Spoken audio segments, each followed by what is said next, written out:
Hamas छोड़ेगा हथियार, Israel रोकेगा हमले। जी हाँ, सही सुन रहे हैं आप। गजा को लेकर सामने आया है नया piece plan.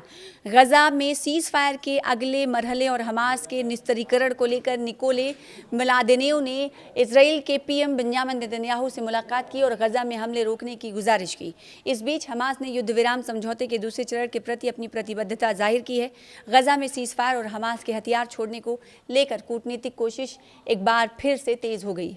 Board of peace के एक अधिकारी ने सोमवार को बताया कि इजराइल के प्रधानमंत्री बेंजामिन नेतन्याहू से मुलाकात की ये बैठक हमास और दूसरे फिलिस्तीनी गुटों द्वारा हथियार छोड़ने से जुड़े एक नए समझौते पर केंद्रित है।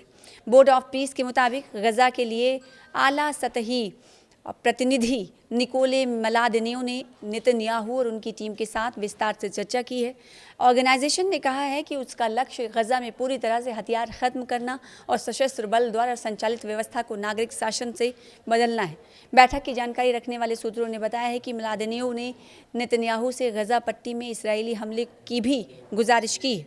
इसराइली हमले को रोकने की भी गुजारिश की है। उनका मानना है कि हमास को निहत्था करने के समझौते को आगे बढ़ाने के लिए गजा में मिलिट्री कार्रवाई रोकना ज़रूरी है। मिलादेनेव और उनकी टीम इजराइल पर हमले रोकने का दबाव बना रही है ताकि हमास और अन्य गुटों की निहत्था करने की प्रक्रिया पर बातचीत आगे बढ़ सके।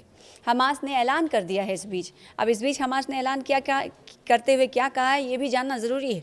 हमास ने पीर को यानी 3 अगस्त को एक बयान जारी कर युद्ध विराम समझौते के दूसरे मरहले को लागू करने पर बनी रजामंदी के तय अपने दूसरे और फ़लस्तीनी गुटों की प्रतिबद्धता दोहराई। हमास ने कहा है कि वो इस मामले पर मिलादेनेव और मीडिएशन करने वाले ममालिक से स्पष्ट और आधिकारिक प्रतिक्रिया का इंतजार कर रहा है। अमेरिकी राष्ट्रपति डोनाल्ड ट्रंप ने पिछले गुरुवार को इस समझौते की घोषणा की थी। इससे पिछले साल हुए व्यापक युद्ध विराम समझौते का हिस्सा बताया गया। समझौते में इजराइल ने सैन्य अभियान रोकने और हमास और गजा में दूसरे सशस्त्र समूहों से उग्रवादी गतिविधियां बंद करने को कहा गया है। इसमें हथियार छोड़ने की संभावित प्रक्रिया की रूपरेखा भी बताई गई है।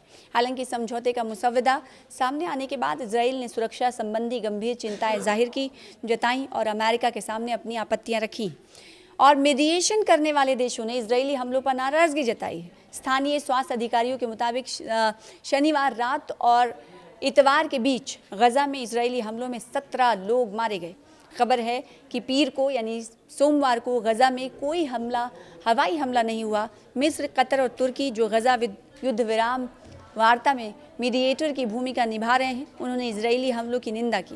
तीनों देशों ने स्वास्थ्य सुविधाओं और चिकित्सा बुनियादी ढांचे पर हमलों को अंतर्राष्ट्रीय मानवीय कानून का उल्लंघन बताया, खिलाफ वर्जी बताई। उन्होंने बैनुल-अक़वामी समुदाय से आग्रह किया कि वो इजराइल पर युद्ध विराम समझौते के तहत अपनी जिम्मेदारियों को पूरा करने का दबाव डालें।